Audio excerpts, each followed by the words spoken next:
కొరింథీయులకు రాసిన మొదటి పత్రిక 15వ అధ్యాయం. కొరింథీయులకు రాసిన మొదటి పత్రిక 15వ అధ్యాయం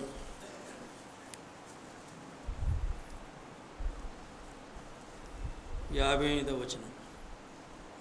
కొరింథీయులకు రాసిన మొదటి పత్రిక 15వ అధ్యాయం 58వ వచనం. నా ప్రియ సహోదరులారా, మీ ప్రయాసం ప్రభువునందు వ్యర్థం కాదని ఎరిగి స్థిరులను కదలని వారును ప్రభు కార్యాభివృద్ధి యందు ఎప్పటికీ ఆసక్తులనై ఉండుడి అని చెప్పి అపోస్తలుడైన పౌలు కొరింథీ సంఘంతో మాట్లాడుతున్నాడు. ఈ ఉదయం పూట మనతో మాట్లాడుతున్నాడు.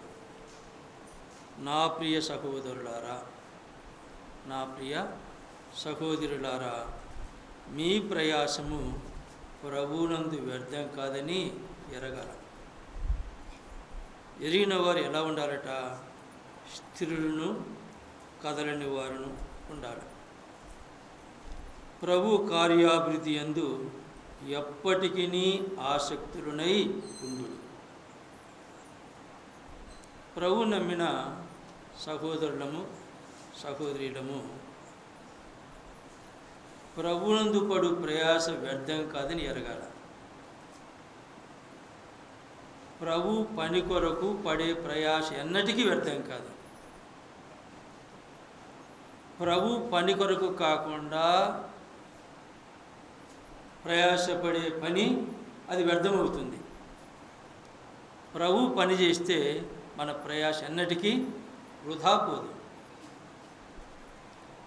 అది ఎరగాల. ఎరిగిన వారు ఎలా ఉండాలట? స్థిరంగా ఉండాల, నమ్మకంగా ఉండాల, కదలని వారముగా ఉండాలి. ఎప్పటికీ కూడా ప్రభు కార్యాల పట్ల, ప్రభు పని పట్ల ఆసక్తి కలిగి ఉండాలి. ఆసక్తి కలిగి చేయాల పని. అలక్ష్యంగా నిర్లక్ష్యంగా దేవుని పని చేయకూడదు. చేస్తే నష్టం, చేసి కూడా వృధా. దేవుని పని శ్రద్ధతో బాధ్యతతో చేయాలి. నమ్మకం కలిగి ఉండి చేస్తే అది ఎన్నటికీ కూడా వృధా కాదని అపోస్తలుడైన పౌలు చెబుతున్నాడు. మన అంశం ఏంటంటే, ప్రభువుని నమ్మిన మనము ప్రభు పని చేస్తే అది వ్యర్థం కాదు. లోక పనులు చేస్తే, లోక కోసం, బ్రతుకు తెరుగు కోసం ఆ పని ఇదని ప్రాకులాడి చేస్తే అదంతా వ్యర్థం. అది మన వెంట రాదు. ఏంటి ప్రభు పని? మొదటి పని, ప్రభు పని ఏంటంటే సువార్త. ప్రభువే తన నమ్మిన వారికి ఆజ్ఞ ఇచ్చి వెళ్ళాడు. మార్కు సువార్త చివరి అధ్యాయం, మార్కు సువార్త 16వ అధ్యాయంలో ప్రభు చెబుతున్నాడు ఈ మాటలు. 15వ వచనం. మరియు మీరు సర్వలోకమునకు వెళ్ళి సర్వ సృష్టికి సువార్తను ప్రకటించుడి. నమ్మి బాప్తిసం పొందినవాడు రక్షింపబడును, నమ్మని వానికి శిక్ష విధింపబడును. మీరన్నాడు అంటే ప్రభు నమ్మిన ప్రతి ఒక్కరం కూడా సర్వలోకానికి వెళ్ళాల. మనం సర్వలోకానికి వెళ్ళకపోయినా మన చుట్టుప్రక్కల, ముఖ్యంగా కుటుంబ వారికి చెప్పినా చాలు. కుటుంబ వారే రక్షణ పొందలే, మరి పొరుగు వారికి ఏం చెబుతాం చెప్పండి? ఇంకో గ్రామానికి చెప్పలే. ప్రభువుని నమ్మిన మనము సువార్తను ప్రకటించే వారముగా ఉండాలి. ఎలా ప్రకటించాలా? ఆసక్తితో, పట్టుదలతో ప్రభు పని చేయాలని ఆసక్తి ఉండాలి. సువార్త అంటే యేసుక్రీస్తుని గురించిన మాటలు. యేసుక్రీస్తుని గురించిన మాటలే సువార్త. యేసుక్రీస్తుని గురించి మాట వినుట వల్ల ఏమవుతుంది? విశ్వాసము కలుగుతుంది. సువార్త దేవుడు అందించిన వర్తమానం, అది గ్రహించాలి. సువార్త అనేది దేవుడు అందించిన వర్తమానం. కాబట్టి ప్రభువుని నమ్మిన మనము సువార్త ప్రకటించాలా. ఎలా ప్రకటించాలా? ఆసక్తితో ప్రకటించాలా. ఇక్కడ ఏమంటున్నాయంటే అపోస్తలుడైన పౌలు, మీ ప్రయాసము ప్రభువునందు వ్యర్థం కాదని ఎరగమంటున్నాడు. అంటే ప్రభువు పని కొరకు పడే ప్రయాసము వ్యర్థం కాదు. సువార్త అనేది అంత సులభమైంది కాదు. సువార్త ప్రకటించాలంటే ఆటుపోట్లు ఉంటాయి, అవమానాలు ఉంటాయి, తిరస్కారాలు ఉంటాయి. అది ప్రయాసముతో కూడింది. అయితే అది ప్రయాసము అని చెప్పి మన మనసులోనికి కూడా రాకూడదు. అమ్మ సువార్తకు పోతే అవమానాలే, తిరస్కారాలే, నిందలే అనేది మన మనసులోనికి రాకూడదు. ఎందుకు? ప్రభు చెబుతున్నాడు, మీరు సర్వలోకానికి వెళ్ళి సర్వ సృష్టికి సువార్త ప్రకటించమన్నాడు. కాబట్టి మనం సువార్త ప్రకటించే వారముగా ఉండాలి. ఆ సువార్త ఎక్కడ ప్రారంభించాలా? ముందు కుటుంబంలోనే ప్రారంభించాలి. సువార్త ముందు కుటుంబంలో ప్రకటించే వారం ఉండాలి. తరువాత బంధువులకు, తరువాత పొరుగు వారికి, తరువాత గ్రామస్తులకు, తరువాత మిగిలింది. అయితే ప్రభువుని నమ్మిన మనము కుటుంబం వారికి సువార్త చెప్పం, బంధువులకు సువార్త చెప్పం, పొరుగు వారికి సువార్త చెప్పం, మనతో పాటు పనిచేసే వారికి సువార్త చెప్పం, లోకంలో ప్రకటిస్తాం. అందువలనే ఆ సువార్త వల్ల ఎక్కువ మంది రక్షణ పొందలేకపోతున్నారు. కుటుంబంలో సాక్ష్యం లేకుండా బయటి వారికి ఏమని చెబుతాం? నా కుటుంబంలో రక్షణ పొందకుండా ఉన్నవారు ఉండి నేను బయటికి పోయి సువార్త చేస్తే దానివల్ల ఫలితం ఉంటుందా? ఉండదు, సాక్ష్యం ఉండదు. ముందు నీ ఇంటి వరకు చెప్పుకోయ్యా అని చెప్పి మనసును అనుకుంటారు, బయట చెప్పకపోయినా కానీ దానివల్ల ఏ ప్రయోజనము లేదు. ఎందుకు సువార్త చెప్ప ఇంటి వారికి అంటే ఆసక్తి లేదు. ఆసక్తి ఉంటే ఆశగల ప్రాణాన్ని తృప్తిపరిచే దేవుడు మన ప్రభు. ఆశ అనేది ఉండాలి. ఆశ లేదు, ఏదో చెప్పమన్నాడు సువార్త పోయి చెబుదాం, దానివల్ల ఏ ప్రయోజనము లేదు. సువార్త అనేది దేవుడిచ్చిన వర్తమానం, అది దేవుని ప్రభు యొక్క పని. ఆ పని చేస్తే ఆ ప్రయాస ఎన్నటికి కూడా వ్యర్థము కాదు. యేసు అపోస్తలుడైన పౌలు ఫిలిప్పీయులకు రాసిన పత్రికలో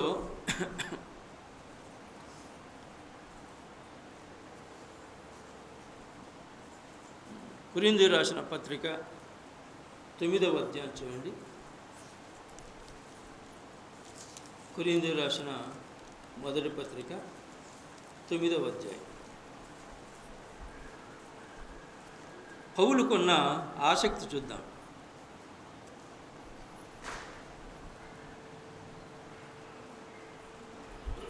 ఇది 9వ అధ్యాయం 17వ వచనం. ఇది నేను ఇష్టపడి చేసిన ఎడల నాకు జీతము దొరుకుతుంది.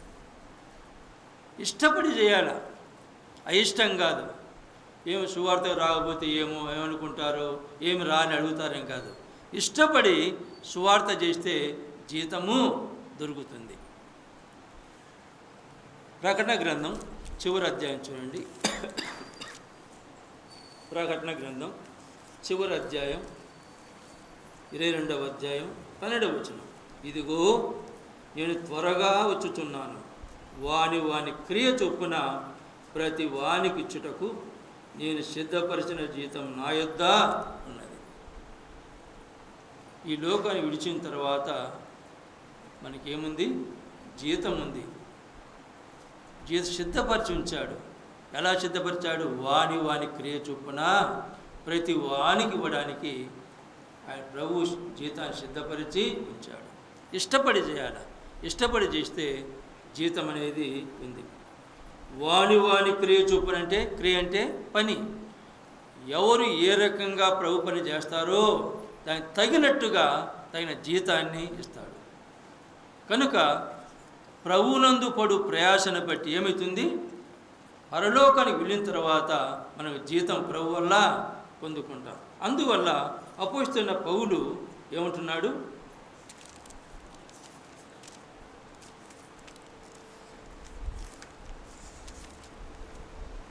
నేను సువార్తను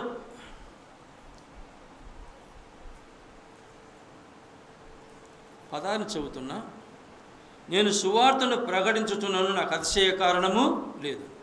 సువార్తను ప్రకటింపవలసిన భారం నా మీద మోపబడి ఉన్నది. పౌలు మీదనే కాదు, ప్రభువు నమ్మిన ప్రతి వారి మీద కూడా సువార్తను ప్రకటించవలసిన భారము ఉంది. ఆ భారము లేదు కాబట్టి సువార్తను ఇష్టపడి ప్రకటించలేకపోతున్నాం.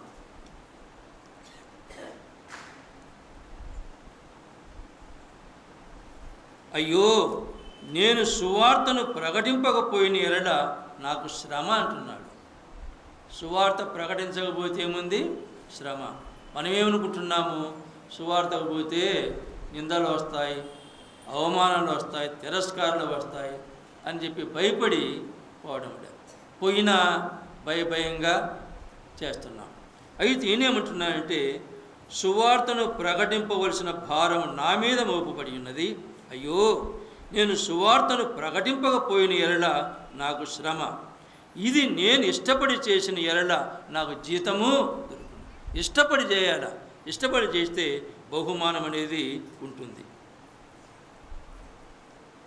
ఇష్టపడకపోయినను గృహ నిర్వాహకత్వము నాకు అప్పగింపబడిన. నాకు ఇష్టం లేకపోయినా నాకేంచాడు, అది నిర్వహించవలసిన బాధ్యత ప్రభువే నాకు అప్పగించాలని చెప్పి అంటున్నాడు. అయితే నాకు జీతమేమి? నేను సువార్తను ప్రకటించినప్పుడు సువార్త యందు నాకు అధికారమును పూర్ణముగా వినియోగపరచుకొనకుండా సువార్తను ఉచితముగా ప్రకటించుటయే నా జీతం. సువార్తను ఉచితంగా ప్రకటించడమే నా జీతం అంటున్నాడు. అయితే సువార్త ప్రభువే చెప్పినాడు, సువార్త చేసేవారు సువార్త వలనే వారు బతుకుదెరువు కావాలి. ఈయనేమంటున్నాడు, నాకు జీతం అవసరం అంటే తానే రాత్రంతా డేరాలు కుట్టి సంపాదించుకొని జీవనాన్ని కొనసాగిస్తూ సువార్త అపోస్తలుడైన పౌలు ప్రకటించినాడు.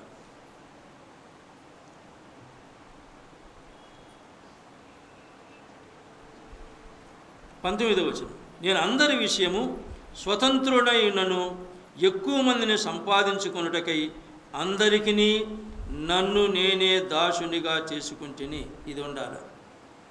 సువార్త ప్రకటించే మనము, ప్రభువుని నమ్మిన మనము, సంఘములో చేర్చబడిన మనము ఏం చేసుకోవాలా? నేను నీకు దాసునిగా ఉండాలా, నీవు నాకు దాసునిగా ఉండాలి. ఆధిక్యతలు సంఘములో పనికిరావు.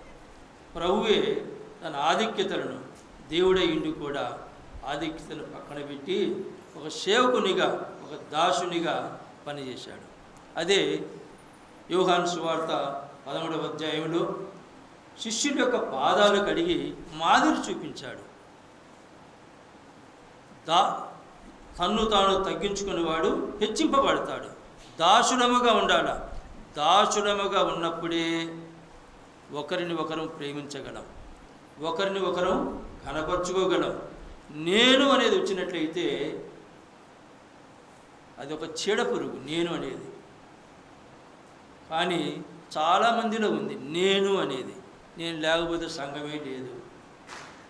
నేను సువార్త చెప్పి 10 మందిని పట్టుకొచ్చిన ఈ నేను చావడం లే. నువ్వు చెప్తే వస్తారా? చెప్పడం వరకే నీ వంతు. ఆకర్షించేది ఎవరు? ప్రభు. ఆ జ్ఞానం లేకుండా అనాలోచితంగా మాట్లాడమంటే అదే. నేను పోయి వాళ్ళు తొడకొస్తా, నువ్వు తొడకొస్తావా? నిశ్చేతన అవుతుంది. అది చావాలా, నీ వల్ల కాదు. నీ వంతు ఆసక్తితో సువార్త ప్రకటించడం వరకే. ఆకర్షించేది, రాబట్టేది ప్రభు. కనుక అది గుర్తెరిగి ఒకరికి ఒకరము దాసురాండ్రమై పనిచేస్తే చేయాలి. అది చెబుతున్నాడు ఇక్కడ. నన్ను నేనే దాసునిగా చేసుకుంటుని. ఎందుకు చేసుకున్నాడు? అనేక ఆత్మలను సంపాదించడం కోసం. అదే అక్కడ ఉంది. ఎక్కువ మందిని సంపాదించుకున్నటకై అందరికీ నన్ను నేనే దాసునిగా చేసుకున్నాను. అనేక ఆత్మలు రక్షణ పొందాలంటే, అనేక మంది ప్రభువుకు మళ్ళాలంటే మనం ఏం కావాలా? దాసుడముగా ఉండాలా, దాసురాండ్రముగా ఉండాలా. చివరి వచనములో ఏ విధము చేతనైనను కొందరిని రక్షింపవలని అందరికీ అన్ని విధముల వాడను అయినాను. మన గురి ఏముండాలంటే ఏ విధంగానైనా ప్రభునందు విశ్వాసం ఉంచి రక్షణ పొందాలి. అది మన గురి, అది మన ఆశయంగా ఉండాలి. అది ఎలా చేయాలట? ఆసక్తితో చేయాల, ఇష్టపడి చేయాల, తగ్గించుకొని దీన మనసుతో చేయాలి. అంతేకాని మనము ఎవరి మెప్పు కోరాలా? దేవుని మెప్పు కోరేవారు ఉండాలి, కానీ వారి మెప్పు వీరి మెప్పు కాదు. అది మన మనసులో ఉండాలి. వారు మెచ్చుకోవాలా, వీరు మెచ్చుకోవాలి కాదు. ఎవరు మెచ్చుకోవాలి? మనల్ని ప్రభు మెచ్చుకోవాలి. దేవుని దృష్టికి అనుకూలంగా ఉండాలి. మనం చేసే పని ఆయన దృష్టికి అనుకూలంగా ఉందా లేదా? ఆయన దృష్టికి అనుకూలంగా నడుచుకోవాలి, కానీ వారికి వీరికి ఇష్టంగా ఉండాలి అనేది మన మనసులో కూడా ఉండకూడదు. కాబట్టి సువార్త అనేది దేవుడు అందించిన వర్తమానం. అదే దేవుని పని. సువార్త తరువాతనే మిగిలింది పని. అయితే మనం దేనికోసం ప్రయాసపడుతున్నాం? పెద్దరికాల కోసం. ఆ పని నాది, ఈ పని నాది. నీది ఏముంటుంది చెప్పండి? దేవుడు ముందు సువార్త పనికే మన ప్రాధాన్యత. సువార్త తర్వాతనే మిగిలింది. దేనికి బహుమానం ఉంటుంది? సువార్త చేసిన వారికే జీతం ఉంటుంది, బహుమానాలు ఉంటాయి, నీతి కిరీటాలు ఉంటాయి. ఫిలిప్పీ రాసిన పత్రిక చూడండి. మనము దేనికోసము ప్రయాసపడతాం, కానీ సువార్త కోసం ప్రయాస పడం. ఫిలిప్పీ రాసిన పత్రిక 3వ అధ్యాయం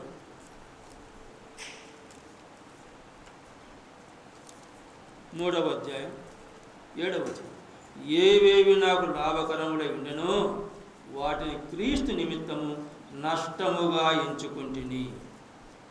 అపోస్తలుడైన పౌలుకి ఏవేవి లాభకరంగా ఉన్నాయో యేసుక్రీస్తు ప్రభు పని నిమిత్తము నష్టంగా ఎంచుకున్నాడు. మనము ముందు మన పనులన్నీ పూర్తయితే, మన పనులన్నీ సవ్యంగా జరుగుతూ ఉంటే, ఏమి ఖాళీ ఉన్నప్పుడు మనం సువార్తకు వస్తాం, మందిరానికి వస్తాం. ఉద్యోగమైనా అంతే. ఉద్యోగస్తులు కూడా సెలవులు ఉంటాయి. లీవ్ పెట్టుకునే సౌకర్యం ఉంది, సెలవులే కాకుండా. అయినా అవి ఏం వాడం. నేను ఉద్యోగం చేస్తాను. ఉద్యోగం ఎవరిచ్చారు? ఉద్యోగం కోసం ప్రార్థన చేసేది మనమే.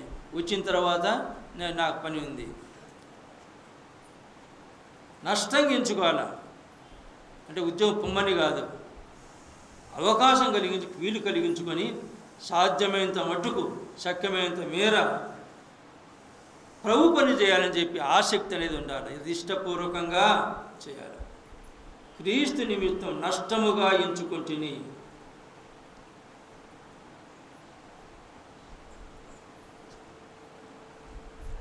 వచనం. క్రీస్తు యేసునందు దేవుని ఉన్నతమైన పిలుపున కలుగు బహుమానం పొందవలని గురి యొద్దకే పరిగెత్తుతున్నాను. మన మనస్సు అంతా కూడా ప్రభు పని అందు గురి కలిగి ఉండాలి. ఆ గురి కలిగి ఉంటే ప్రభు పని చేస్తాం. అదే ఇక్కడ చెబుతున్నాడు. ఈ అపోస్తలుడైన పౌలు ఏం చెబుతున్నాయంటే, మీ ప్రయాసం ప్రభువునందు వ్యర్థం కాదని ఎరగాలి. అది ఎన్నటికి కూడా వ్యర్థం కాదు.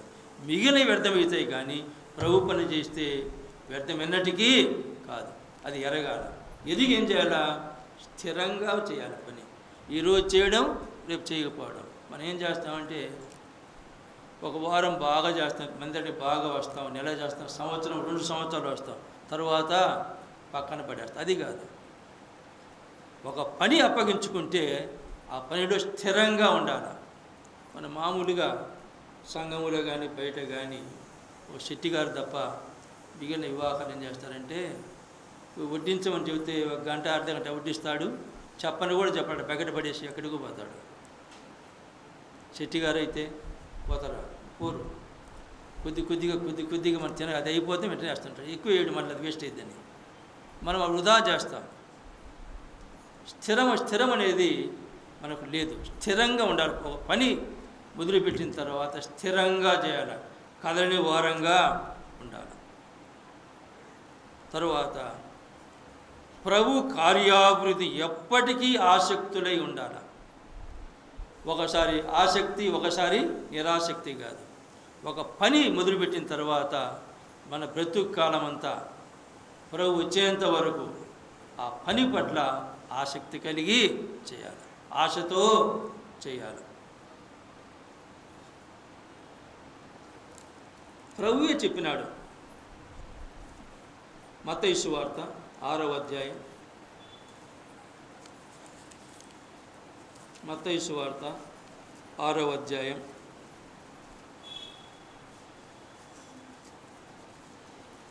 31 ప్రభు చెబుతున్నాడు. కాబట్టి ఏమి తిందుము, ఏమి త్రాగుదుము, ఏమి ధరించుకుందుము అని చింతింపకుడి. అన్యజనులు వీటన్నిటి విషయమే విచారింతురు. ఇవన్నీ మీకు కావాలని మీ పరలోకపు తండ్రికి తెలియదు. కాబట్టి మీరు ఆయన రాజ్యమును నీతిని మొదట వెదకుడి, అప్పుడు అవన్నీ మీకు అనుగ్రహింపబడెను. రేపటిని గూర్చి చింతింపకుడి, రేపటి దినము దాని సంగతులను గూర్చి చింతించును. ఏనాటి కీడు ఆనాటికి చాలని చెప్పి ప్రభువే చెబుతున్నాడు. ఏమి తిందుమో, ఏమి త్రాగుదమో, ఏమి ధరించుకొని చింతింపకుడి. అన్యజనుడు వీటన్నిటి విషయమై విచారింతుడు. ఇప్పుడు అన్యజనుడా విచారించేది మనమా? ఎక్కువ ప్రభు నమ్మిన వారే. ఎందుకు? లోక పోకడలు సంఘములోనే ఉన్నాయి, బయట లేవు. లోకములు ఎన్ని వేషాలు వేయాలో అన్ని వేషాలు సంఘములోనే ఉన్నాయి, బయట లేవు. ప్రభు కాలంలో అట్టు ఉంది కాబట్టి అన్యులు ఆ రకంగా విచారిస్తారు కానీ అంటున్నాడు. అన్యులు ఏమి ధరించుకోవాలో, ఏమి తినాలో అని చింతిస్తారు.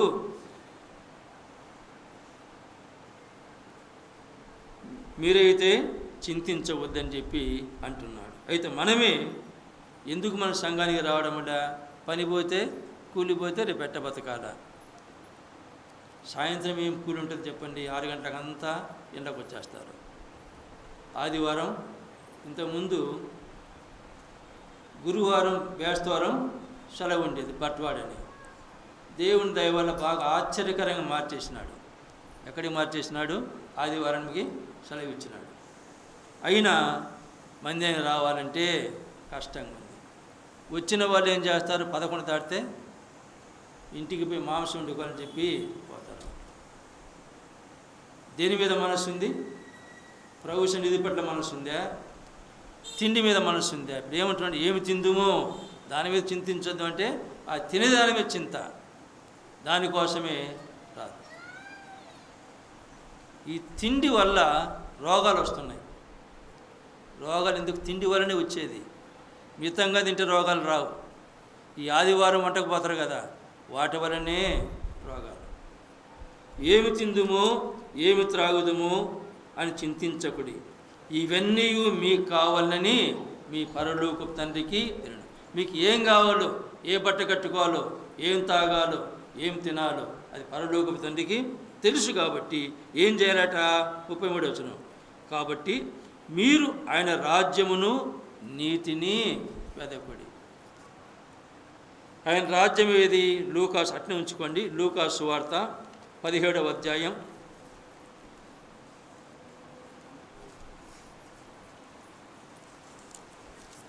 33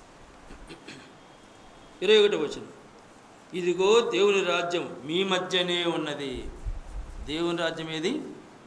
మీ మధ్యనే ఉన్నదంటే మనమే ఆయన రాజ్యం, సంఘమే ఆయన రాజ్యం, క్రీస్తునందు విశ్వాసం ఉంచిన వారే ఆయన రాజ్యం. అంటే క్రీస్తునందు విశ్వాసం ఉంచిన వారే ఆయన రాజ్యం. ఇక్కడ ఏం చెబుతున్నాడు? ఆయన రాజ్యమును వెదకుడి అన్నాడు. అంటే అర్థం ఏమిటి? అనేక మందికి సువార్త చెప్పి సంఘములు అనేక ఆత్మలను అది వెదకడం అంటే. ప్రభు నమ్మని వారికి సువార్త చెప్పి ఆత్మలను సంఘములో చేర్చడమే దేవుని రాజ్యాన్ని వెదకడం. నీతిని వెదకుడి. ప్రభు నమ్మిన మనము ప్రభు చూపించిన మాదిరి మన అనుదిన జీవితాలలో, మన బ్రతుకులో ఉండాలి. మన అనుదిన జీవితంలో ప్రభు మాదిరి లేకుండా సువార్త చెప్తే ఆ సువార్తకి ఏ ప్రయోజనము లేదు. అంటే నీతి కలిగి, యథార్థత కలిగి, పరిశుద్ధత కలిగి సువార్త ప్రకటిస్తే ఆత్మలు రక్షింపబడతాయి. మన సువార్త ప్రకటించడానికంటే మన మాదిరి జీవితాన్ని బట్టి, సాక్ష్యాన్ని బట్టి రక్షణ పొందుతారు. అది గమనించండి. నా మట్టుకు నాకెవరు సువార్త చెప్పలే. నాకు తెలిసిన కుటుంబం మాదిరిని బట్టి ప్రభువుని నమ్ముకున్నా, రక్షణ పొందిన. ఏనాడు సువార్త చెప్పలే. వారి మాదిరి, వారి ప్రేమ, అవే నన్ను ఆకర్షించినాయి. ప్రేమ లేకుండా పై ప్రేమలు కాదు. ఈరోజు పచ్చడి పెట్టేది రేపేమో నీకు అది పెట్టినా ఇది పెట్టినా అన్నాం కాదు. అది కాదు ప్రేమ. ప్రేమలో ఏముంటుంది? త్యాగం ఉంటుంది. మన ప్రభు ప్రేమ ఎలాంటిది? తన ప్రాణాన్నే పెట్టాడు. సమర్పణతో ఉండేది ప్రేమ, సమర్పణ లేనిది ప్రేమ కాదు. కాబట్టి సువార్తను ప్రకటించాలి, అది ముఖ్యం. అది ఆసక్తిగా చేయాలి. తర్వాత అనుదిన జీవితంలో ఏముండాలా? నీతి కలిగి ఉండాలి, మాదిరి కలిగి ఉండాలి, సాక్ష్యం కలిగి ఉండి అనేక మందిని సంఘములో చేర్చేవారముగా ఉండాలని చెప్పి ఇక్కడ ప్రభువే మనకు మాదిరి చూపించి వెళ్ళాడు.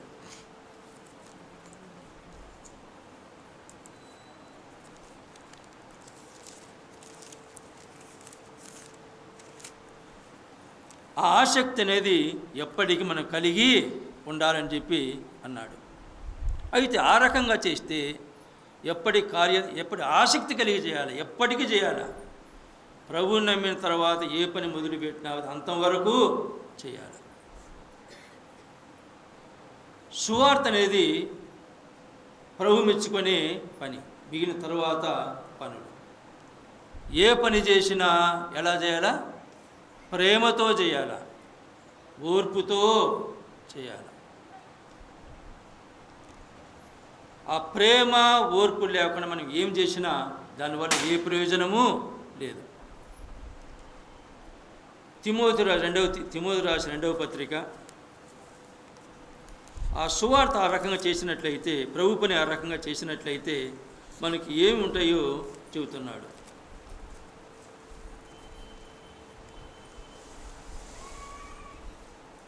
4వ అధ్యాయం 7-8 వచనాలు.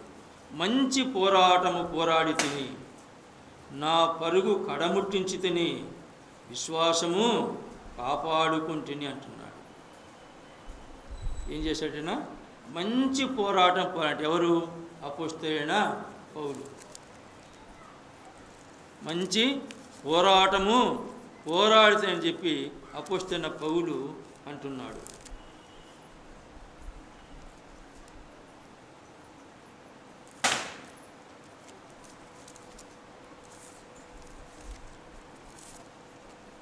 హెబ్రీయులకు రాసిన పత్రిక అపోస్తలుడైన పౌలు చెబుతున్నాడు 12వ అధ్యాయం. ఇంత గొప్ప సాక్షి సమూహము మేఘం వలె మనను ఆవరించి ఉన్నందున మనము కూడా ప్రతి భారమును సులువుగా చిక్కులబెట్టు పాపమును విడిచిపెట్టి విశ్వాసమునకు కర్తయు దాన్ని కొనసాగించు వారినైన యేసు వైపు చూచుచు మన ఎదుట ఉంచబడిన పందెములు ఓపికతో పరిగెత్తుదము. ఆయన తన ఎదుట ఉంచబడిన ఆనందం కొరకై అవమానం నిర్లక్ష్యపెట్టి శిలువను సహించి దేవుని సింహాసనం యొక్క కుడిపార్శ్వమున ఆసీనుడై ఉన్నాడు. ఇంత గొప్ప సాక్షి సమూహం 11వ అధ్యాయంలో వరుసగా చెప్పాడు. ఎక్కడి నుంచి చెప్పాడు ఆయన? హేబెలు మొదలుకొని అబ్రహాం, యాకోబు అందరినీ వరుసగా చెప్పాడు. వాళ్ళు ఆ సాక్షులు వాళ్ళు మేఘం వల్లే మనల్ని ఆవరించి ఉన్నందున మనం కూడా ఏం చేయాలా? ప్రతి భారమును సులువుగా చిక్కులో పెట్టి పాపాన్ని విడిచిపెట్టాలి. ముందు పాపాన్ని విడిచిపెట్టి ప్రభు పని చేయాలా. పాపాన్ని కలిగి కాదు, పాపాన్ని జురుకుంటూ కాదు, పాపాన్ని విడిచిపెట్టి విశ్వాసమునకు కర్త ఎవరు? యేసుక్రీస్తు ప్రభు. విశ్వాసాన్ని కొనసాగించేవాడెవరు? యేసుక్రీస్తు ప్రభు.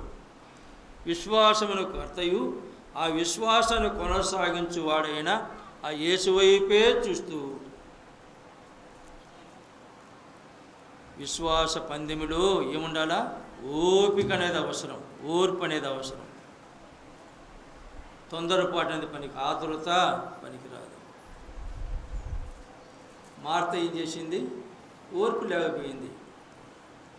మరియా ప్రభు పాద కూర్చొని దేవుని మాటలు వింటుంటే ఏమంటుంది? ప్రభు దగ్గర నీకు చింత లేదా అంటుంది. అసలు దేని గురించి చింత ఉండాలా? ప్రభువు మాట ఎప్పుడు వినాలా, ఎప్పుడు వినా చింత ఉండాలా. ఆ చింత ఎవరికి లేదు? మార్తకు లేదు. సంఘములో కూడా అంతే. ఆ పని ఈ పని అని చేస్తాం, దానివల్ల ఏమైనా ప్రయోజనం ఏమీ లేదు. పని అవుతుంది, జరిగించాల్సింది జరుగుతుంది. ఇక్కడ కూడా చెబుతున్నాడు, యేసు వైపే చూడాలా. మనం ఆయన వైపు చూస్తూ పని చేయాలి. కానీ ఈ ఎల్లయ్య మల్లయ్య మెచ్చుకుంటా అని చెప్పి పని చేస్తే ఏమి లేదు, నీకు ఆఖరికి ఏమీ ఉండదు. కొంతమంది సంఘ పెద్దలు మెప్పు కోసం పని చేస్తారు. మేము అట్లా వచ్చేటప్పుడు సప్పిడి చేస్తారు. మాకు తెలియదు ఎవరు సప్పిడి చేసేది, ఎవరు పని చేసేది. అంత అమాయకులు ఎవరు ఉండరు. కొంతమంది మెచ్చుకుంటుంటారు వాడు స్వార్థం కోసం, స్వలాభం కోసం. దానివల్ల ఏ ప్రయోజనం లేదు. మనం చేసే పని ప్రభువు కోసమని చేయాలి. వారి మెప్పు కోసం, వీరి మెప్పు కోసం. అసలు పని చేసేటప్పుడు శబ్దాలు ఉండవు. నిజంగా పనిచేసేవారి శబ్దాలు, ఎవరి మాటలు వినబడవు. ఏం పని ఉంది? పొరపాటు గంట కింద పడి శబ్దం కావాల్సింది తప్పక మాటలతో ఏం అవసరము లేదు. పని చేసేటప్పుడు శబ్దాలు, మాటలు ఇవన్నీ అవసరం లేదు. ఆయన వైపే చూడాలి. ఆయన వైపు చూడకుండా ఏ పక్కకు చూసినా విశ్వాసం పందాన్ని కడముట్టించండి. ఎందుకు? పేతురే సాక్ష్యం. పేతురు ఏమన్నాడు? ప్రభు సముద్రం చూసి నేను వస్తాను ప్రభు అని రమ్మన్నాడు. ప్రభు వైపు చూసినంతసేపు చేసినాడు, నడిచినాడు. పక్కకు చూస్తే ఏమైనాడు? మునిగిపోయినాడు. మనం కూడా విశ్వాస పందాన్ని అంతవరకు కొనసాగించాలంటే ఆయన వైపు చూస్తేనే. ఆ యొక్క ఈయన చూస్తే ప్రతి ఒక్కరిలో లోపాలు ఉంటాయి. లోపం లేని వాడెవరు? ప్రభువే. ప్రభు వైపే చూస్తే అంతవరకు విశ్వాసాన్ని కొనసాగించుకుంటాం. అంతవరకు కొనసాగించుకోకపోతే మళ్ళీ లోకంలో కలిసిపోతాం. కాబట్టి ఆ ప్రభు వైపే చూసి మనం చేసే పని, ఆ సువార్త పనిలో కానీ ఇంకో పనిలో కానీ ఆయన వైపే చూస్తూ ఈ విశ్వాస యాత్రను అదే చెబుతున్నాడు ఇక్కడ ఈ అపోస్తలుడైన పౌలు.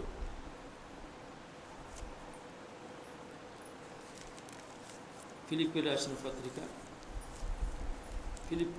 తిమోతి రాసిన 2వ పత్రిక. మంచి పోరాటం పోరాడుతుని నా పరుగు కడముట్టించి తిని. విశ్వాసమైన పరుగుని చేశాట, ముగించాడు. ఎలా? విశ్వాసము కాపాడుకుంటుని. ప్రభువు నమ్మిన మనము ఈ విశ్వాసాన్ని అంతవరకు కాపాడుకోవాలి. ఓపిక ఉండాలి. ఓపిక లేకపోతే మళ్ళీ లోకంలో కలిసిపోతాం. ఆ విశ్వాసాన్ని అంతవరకు కొనసాగించుకునే వారముగా ఉన్నట్లయితే 8వ వచనం, ఇక మీదట నా కొరకు నీతి కిరీటం ఉంచబడి ఉన్నది.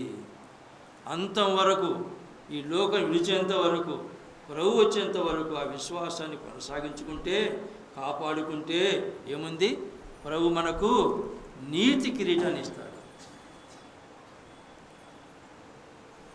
ఆ దినమందు నీతి గల న్యాయాధిపతి అయిన ప్రభు అది నాకు మాత్రమే కాకుండా తన ప్రత్యక్షతను అపేక్షించు వారికి అందరికీ అనుగ్రహించును. అంతవరకు విశ్వాసం ఎవరు కొనసాగించుకుంటారో, ప్రభు రాకడ కొరకు ఎవరు కనిపెట్టుకుని ఉంటారో వారందరికీ కూడా నీతి కిరీటాన్ని ఇస్తాడు. ప్రభు పని చేస్తే మొదటిది ఏముంది, జీతం ఉంది, తర్వాత బహుమానం ఉంది, మెప్పు ఉంది, ఘనత ఉంది. ఊరక లేదు. ప్రభు పని చేస్తే ప్రభు తగిన ఫలము ప్రతి వాడు చేసే పనికి జీతం ఆయన దగ్గర సిద్ధపరచుంచాడు. జీతం ఉంది, బహుమానాలు ఉన్నాయి, నీతి కిరీటాలు ఉన్నాయి, మెప్పు ఉంది. ఫలా నమ్మకమైన దాసుడి మెప్పులు కూడా అక్కడ ఉంటాయి. ఎప్పుడు ప్రభు పనులు ఎప్పుడు ఆసక్తితో చేయాలి, సమర్పణ కలిగి చేయాలా, దేవుని వైపు చూస్తూ చేయాలా. వారి వైపు వీరిపై చూస్తే ఏమీ లాభం లేదు. ఏమవుతుంది, ఉన్న రోజులు చేస్తారు, కొంతకాలం చేస్తారు, కొంతకాలం మానుకుంటారు. అది పరిచర్య అనేది కాదు.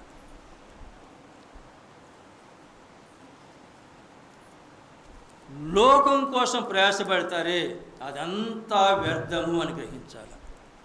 ప్రాకులాడుతుంటారు, ఆ పని బా, ఈ పని బా, ఇది బా, అది బా అని. అదంతా వ్యర్థం. ప్రభు పని చేస్తే వ్యర్థం కాదు, కానీ దానికి జీతం ఉంది, బహుమానం ఉన్నాయి, కానీ దీనికోసం ప్రయాసపడితే ఏ ప్రయోజనం లేదు. అది కూడా చూద్దాం. ప్రసంగి గ్రంథం జ్ఞాని అయిన సొలొమోను తరచి పరిశీలించి చేసినటువంటి ఆ సొలొమోను చెబుతున్నాడు, ఇది వ్యర్థం, ఇదంతా వ్యర్థం కాదు, అయితే ఇదంతా వ్యర్థమని చెప్పి అంటున్నాడు ప్రసంగి గ్రంథం.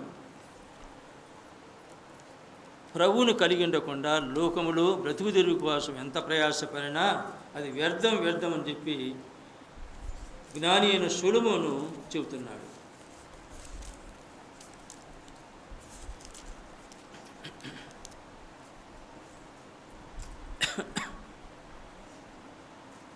రెండవ అధ్యాయం 18 నుండి చదువుతున్నా.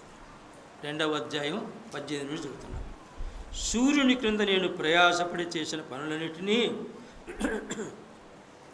నా తరువాత వచ్చువానికి నేను విడిచిపెట్టవని తెలుసుకొని నేను వాటి యందు అసహ్యపడితిని. వాడు జ్ఞానం గలవాడయుండునో బుద్ధిహీనుడయుండునో అది ఎవనికి తెలియను. అయితే సూర్యుని క్రింద నేను ప్రయాసపడి జ్ఞానము చేత సంపాదించుకున్న నా కష్ట ఫలమంతటి మీదను వాడు అధికారి అయి ఉండును. ఇదిను వ్యర్థమే. కావున సూర్యుని క్రింద నేను పడిన ప్రయాసమంతటి విషయమై నేను ఆశ విడిచిన వాడినైతిని. ఒకడు జ్ఞానముతోనూ తెలివితోనూ యుక్తితోనూ ప్రయాసపడి ఏదో ఒక పని చేయును. అయితే దాని కొరకు ప్రయాసపడిన వానికి అతడు దాని స్వాస్థ్యముగా ఇచ్చివేయవలసి వచ్చును. ఇది వ్యర్థమును గొప్ప చెడుగునై ఉన్నది. సూర్యుని క్రింద నరునికి తటస్థించు ప్రయాసమంతటి చేతను వాడు తలపెట్టు కార్యం అన్నిటి చేతను వానికి ఏమి దొరుకుతున్నది? వాని దినములన్నీ శ్రమకరములు, వాని పాటలు వ్యసనకరములు. రాత్రి ఎందైనను వాని మనసునకు నెమ్మది దొరకదు. ఇది వ్యర్థమే. ఇక్కడ ప్రసంగి ఏం చెబుతున్నాయంటే, ప్రసంగి కష్టపడి పనిచేసే వారిని పరీక్షించాడు. ఏం తెలుసుకున్నాడట? వాడు కష్టపడి తరువాత సంపాదిస్తాడు. సంపాదించాలని తీసుకొని పోతాడు. అని వెంట ఏమొస్తుందమ్మా? ఎట్లా వచ్చినామో అట్లా పోవాల్సిందే. ఏమి తీసుకుపోము. ఎవరికి విడిచిపెట్టాలా? మిగిలిన వారికి విడిచిపెట్టాలి. ఈ కష్టపడి సంపాదించింది ఎవరికైతే విడిచిపెడతామో ఏమన్నా ఇక్కడ, వాడు జ్ఞానం గలవాడై ఉండునో బుద్ధిహీనుడై ఉండునో అది ఎవరికి తెలుసు? మనం సంపాదించిన ఆస్తి ఒకరికి ఏం పోతుంది? ఆ పోయినవాడు బుద్ధిహీనుడో జ్ఞానం గలవాడు. బుద్ధిహీనుడైతే ఏం చేస్తాడు? మొత్తం పోగొడతాడు. జ్ఞానం గలవాడైతే ఉంచుకుంటాడు. అందువల్ల ఇంత కష్టపడి సంపాదించింది నువ్వు అనుభవించలే, పోనీ అది ఉంచితే వాడేమైనా బుద్ధిహీనుడైతే అంతా పోగొడతాడు. జ్ఞానం గలవాడైతే దాన్ని కాపాడు. కాబట్టి ఇదంతా వ్యర్థమని చెప్పి ప్రసంగి అయినటువంటి సొలొమోను చెప్తున్నాడు. కొంతమంది యుక్తి తెలివి ఉండాలా, జ్ఞానం ఉండాలా, యుక్తితో సంపాదిస్తారు. అయితే వాళ్ళు సంపాదించింది ఏమవుతుందట, ప్రయాసపడని వానికి ఇవ్వాల్సి వస్తుందట. ఈ యుక్తితో ప్రయాస సంపాదిస్తాడు కదా, పాపలుషం పొరడపాలంటారు కదా, వీడు యుక్తితో సంపాదించింది ఏమవుతుంది, అది ప్రయాసపడిన వానికి ఆస్తికి ఇవ్వాల్సి వస్తుంది. ఇది కూడా వ్యర్థమే అని చెప్పి అంటున్నాడు. తర్వాత అంత కష్టపడి చేస్తే 23వ వచనం, వాని దినములన్నీ ఎలా ఉంటాయి, శ్రమకరంగా ఉంటాయి. వాని కష్టమంతా ఎప్పుడు చూసినా వ్యసనపడుతుంటాడు, వ్యసనంగా ఉంటుంది. తరువాత రాత్రి ఎందుకు నెమ్మది కూడా ఉండదు. కాబట్టి నెమ్మది లేకుండా ఎప్పుడు వ్యసనపడుతూ ఎంత కష్టపడి చేసిన ఏం ప్రయోజనం, ఇది కూడా వ్యర్థమే అని చెప్పాడు. 24వ వచనంలో చెబుతున్నాడు, అన్నపానములు పుచ్చుకొనుట కంటెను తన కష్టార్జితము చేత సుఖపడుట కంటెను నరునికి మేలుకరమైనది లేదు. ఇదియును దేవుని వలన కలుగునని నేను తెలుసుకుంటుని. కష్టార్జితము చేత తాను సంపాదించిన దాంట్లో అన్నానికి కొరత లేకుండా, తాగడానికి నీళ్ళు కొరత లేకుండా ఉంటే అది ఎవరి వల్ల కలుగుతుంది, అది దేవుని వల్లనే కలుగుతుంది. కొంతమంది బాగా కష్టపడతారు, తినడానికి తిండి ఉండదు, వండుకున్నా కానీ తినే ప్రాప్తం ఉండదు. కొంతమందికి వండుకుంటారు, తినే ప్రాప్తం ఉండదు. ఏదో ఒక సమస్య వస్తుంది, ఏదో కొట్లాట వస్తుంది, ఇంకోటి ఏదో వస్తుంది.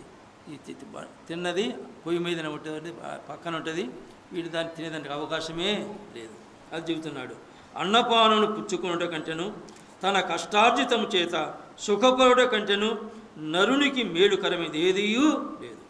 తన కష్టార్జితాన్ని అనుభవిస్తే దానికి మించిన మేలు మరొకటి లేదు. అయితే అది ఎవరి వల్ల కలుగుతుందట, దేవుని వల్లనే కలుగుతుంది అని చెప్పి 25వ వచనం చెబుతున్నాడు, ఆయన సెలవు లేకుండా భోజనం చేసి సంతోషించుట ఎవరికి సాధ్యము? ప్రభు అనుమతి లేకుండా వండింది తినేదానికి అవకాశం లేదు. వండింది వాడు తినలేదంటే ప్రభు అనుమతి లేదు. అనుమతి ఉన్న వాళ్ళు తింటున్నారు, అనుమతి లేని వాళ్ళు తినడము లేదు అని చెప్పి 26వ వచనంలో చెబుతున్నాడు, ఏలయనగా దైవ దృష్టికి మంచివాడుగా ఉండువానికి దేవుడు జ్ఞానమును తెలివిని ఆనందమును అనుగ్రహించును.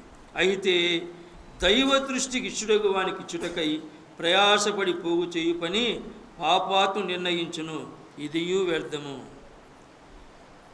దేవుని దృష్టికి మంచిగా ఉండేవానికి ఏమిస్తాడు దేవుడు? జ్ఞానం ఇస్తాడు, తెలివిస్తాడు, ఆనందాన్ని ఇస్తాడు. దేవునికి ఇష్టంగా ఉంటే వానికి ఏమి ఇస్తాడట? జ్ఞానము, తెలివి, ఆనందాన్ని ఇస్తాడు.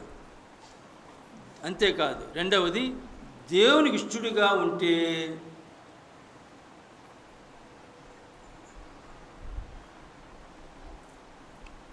ప్రయాసపడి పోగు చేసే పని ఎవరికి ఇస్తాడు? పాపాత్మనికి ఇస్తాడు. మన వాళ్ళు అంటారు, అన్నమాట అనకూడదు, వాడు సంపాదించి బంగారు పండుగ తింటాడు కదా, ఆ రకంగా ఉంటుంది అన్నమాట. ప్రయాసపడి పని ఎవరికి అప్పగిస్తాడు? పాపాత్మనికి అప్పగిస్తాడు.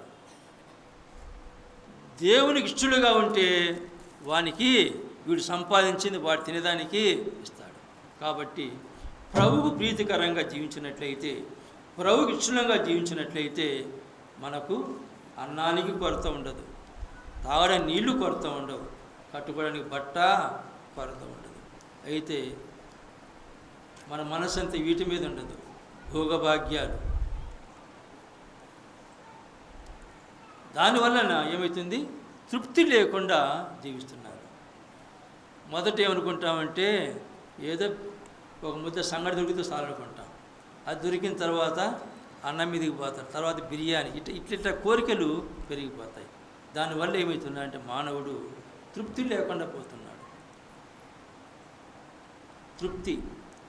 ఎవరు ధనవంతుడు శ్రీమంతుడు? తృప్తి కలిగినవాడా, తృప్తి లేనివాడా? ఉన్నకాడికి తిని తృప్తిగా ఉండేవాడు శ్రీమంతుడు.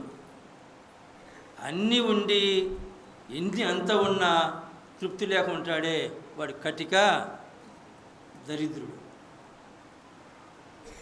ఉన్నదాంతో తృప్తిగా జీవించేవాడెవరు? శ్రీమంతుడు. ఎన్ని ఉన్నా తృప్తి లేకుండా జీవిస్తే వాడేమి? కటిక దరిద్రుడు. కోరికలే గుర్రాల ఏమవుతుంది?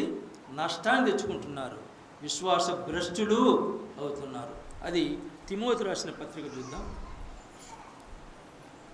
తిమోతికి రాసిన పత్రికలో ఉంది.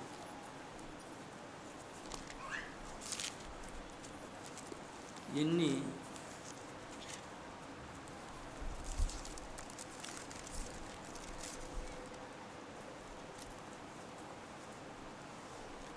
6వ అధ్యాయం, తిమోతి రాసిన మొదటి పత్రిక 6వ అధ్యాయం. సంతుష్టి సహితమైన దైవభక్తి, 6వ వచనం. సంతుష్టి సహితమైన దైవభక్తి గొప్ప లాభ సాధనమై ఉన్నది. సంతృప్తితో కూడిన దేవుని భక్తి గొప్ప లాభం. సంతృప్తి ఉండాల. సంతృప్తితో కూడిన దైవభక్తి గొప్ప లాభ సాధనమై ఉన్నది. ఎందుకట? మనం ఈ లోకములోనికి ఏమీ తేలేదు, దీనిలో నుండి ఏమీ తీసుకొని పోలేము. కాగా అన్నవస్త్రములు గలవారమై ఉండి వాటితో తృప్తి పొంది ఉందము.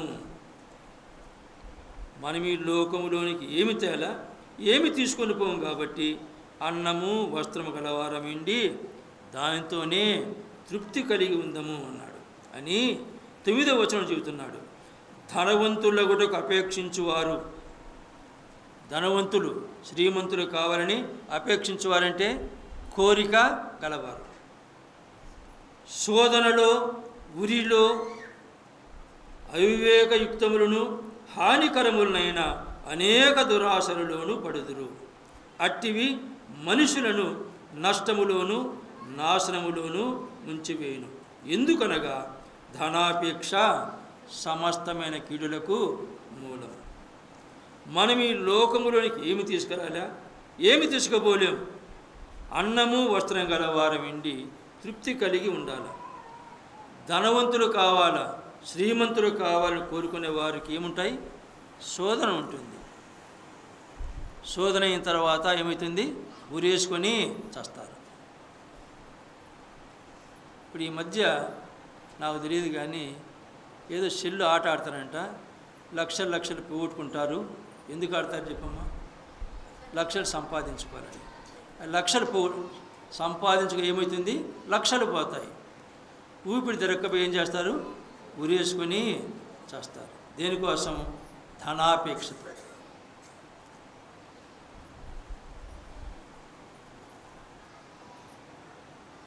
అట్టివి మనుషులు నష్టములోను నాశనములోను ముంచివేస్తాయి. నష్టములో ముంచివేస్తాయి, నాశనములో ముంచివేస్తాయి. ఎందుకనగా ధనాపేక్ష సమస్తమైన కీడులకు మూలం.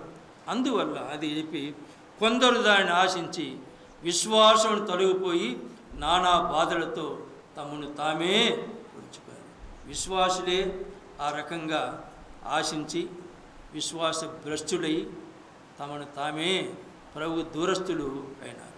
కాబట్టి దైవజనుడా, నీవైతే వీటిని విసర్జించి నీతిని, భక్తిని, విశ్వాసమును, ప్రేమను, ఓర్పును, సాత్వికను సంపాదించుకున్నటకు ప్రయాసపడుము.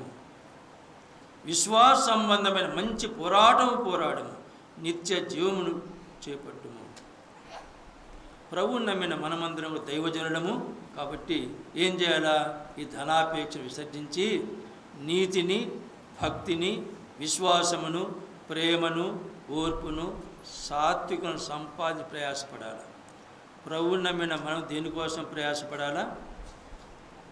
విశ్వాసం, ప్రేమ, ఓర్పు, సాత్వికము ఈ ప్రయాసపడాలి. కానీ వాటి కోసం ప్రయాసపడితే ఉరి వేసుకునే పరిస్థితి, నాశనం అనేది వస్తుంది. విశ్వాస భ్రష్టులము అవుతాం.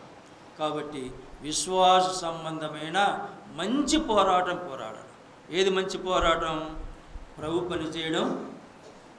అది ప్రభు నమ్మిన మనము అంతవరకు విశ్వాసాన్ని కొనసాగించుకునే వారముగా ఉండాలి. తోటి వారితో ప్రేమ కలిగి ఉండాలి, ఓర్పు ఉండాలి. ఇవి ప్రయాసపడాలి, కానీ వాటికి మాత్రం కాదు. కాబట్టి మంచి పోరాడి నిత్య జీవం ఎవరు?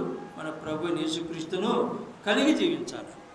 బ్రతుకు కాలం అంతా ప్రభువును కలిగి జీవిస్తూ ప్రభు సేవ చేయాలి. అట్టి సేవ ప్రభుకు ప్రీతికరమైనది, బహు ప్రీతికరమైనది. 17వ వచనం అక్కడనే, ఇహమందు ధనవంతుడైన వారు గర్విష్ఠుడు కాక అస్థిరమైన ధనం నమ్మికుంచక సుఖముగా అనుభవించుటకు సమస్తమును మనకు ధారాళముగా దయచేయు దేవుని యందే నమ్మికుంచని ఆజ్ఞాపించము. దేవుడు మన ధనవంతుడు చేస్తే మన మనసు దాని మీద అది అస్థిరమైంది. ఈరోజు ఉంటుంది, రేపు ఉండదు. ధనవంతుని ఎవరు గర్విష్ఠులు కాకూడదు. ఎందుకు? ఈ ధనము స్థిరమైంది కాదు. దాని మీద నమ్మకంచకుండా ఎవరు వాళ్ళ ధనవంతులమైనాము, ఎవరు మనకు ధనవంతులు చేశాడో ఆ దేవుని యందు నమ్మకం ఉంచాలి. ఎవరి కృప వల్ల మనం శ్రీమంతులమైనాము, తినడానికి కొరత లేకుండా జీవిస్తున్నాము, ఆ దయచేసిన ప్రభునందే నమ్మకం ఉంచాలి. దేని మీద నమ్మకం ఉంచకూడదు? దయచేసిన దాని నమ్మకం ఉంచుతున్నాం, కానీ ఎవరిచ్చారో వారి మీద నమ్మకము ఉంచడం లేదు. ఇచ్చేది ఆయన, ఇచ్చిన దాని మీద నమ్మకం ఉంచుతున్నాం. లోకం కూడా ఎలా ఉంది? సమస్త సృష్టిని ప్రభు కలుగజేసిన మాట మగత్తు చేత